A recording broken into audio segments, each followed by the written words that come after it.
Nah, baik. Assalamualaikum warahmatullahi wabarakatuh. Selanjutnya kita akan melanjutkan uji Friedman, di mana merupakan yang terakhir dari part 2 ini ya.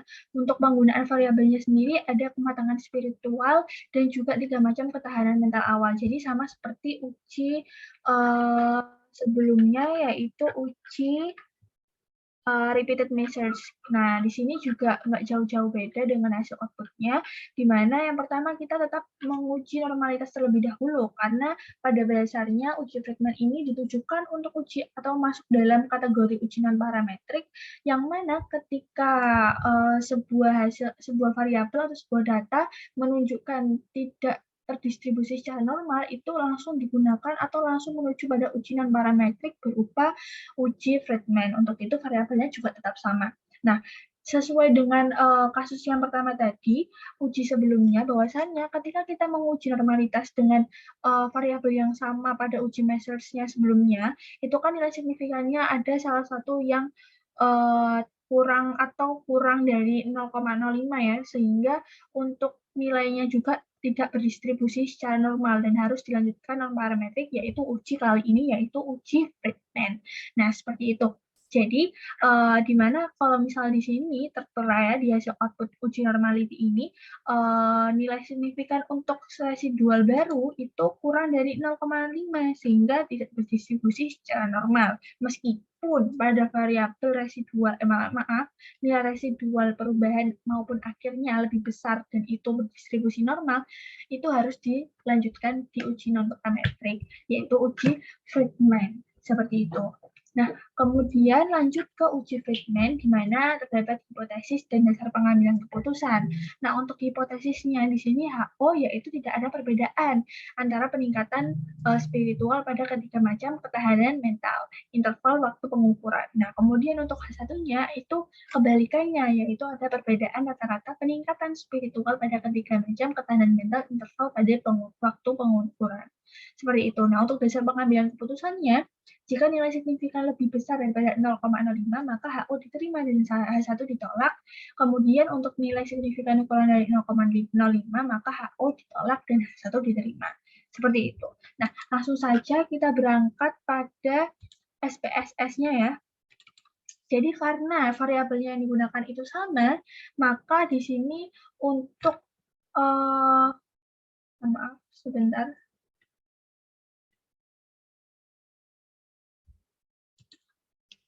Untuk nilai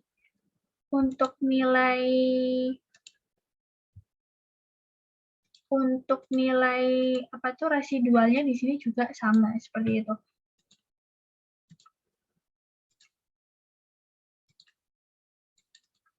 Nah, untuk nilai residualnya juga sama. Jadi bisa langsung diteruskan untuk pencarian atau melakukan uji Friedman selanjutnya dengan cara klik analyze ya.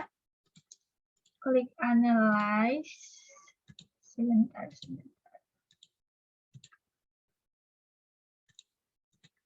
Nah, kita klik analyze, kemudian kita klik non-parametric, karena di sini basicnya adalah non-parametric ya ujinya. Kemudian kita klik correlate sample.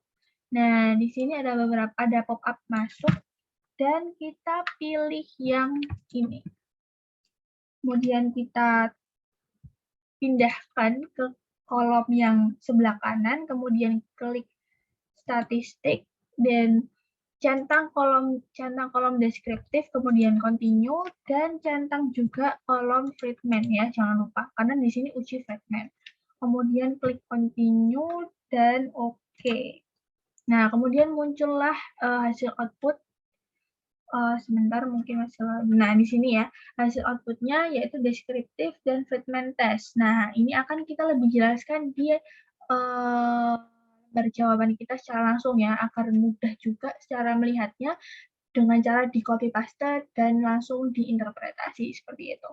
Nah, langsung saja kita pergi ke gambar jawaban. Nah, seperti ini. Jadi hasil outputnya di situ diperoleh yaitu nilai signifikannya ya, SIMSIG itu sebesar 0,015. Jadi di sini kita fokus kepada nilai asensiknya. Diperoleh 0,015, di mana lebih kecil daripada 0,05.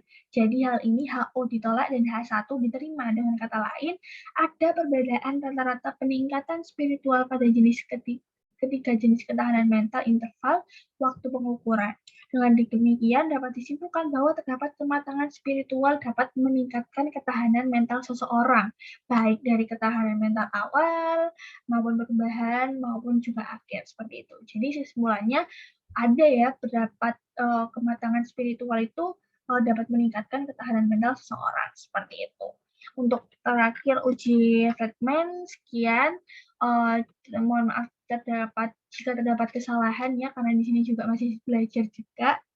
Jadi sekian untuk uji Friedman-nya. Terima kasih. Mohon maaf jika ada kesalahan. Wassalamualaikum warahmatullahi wabarakatuh.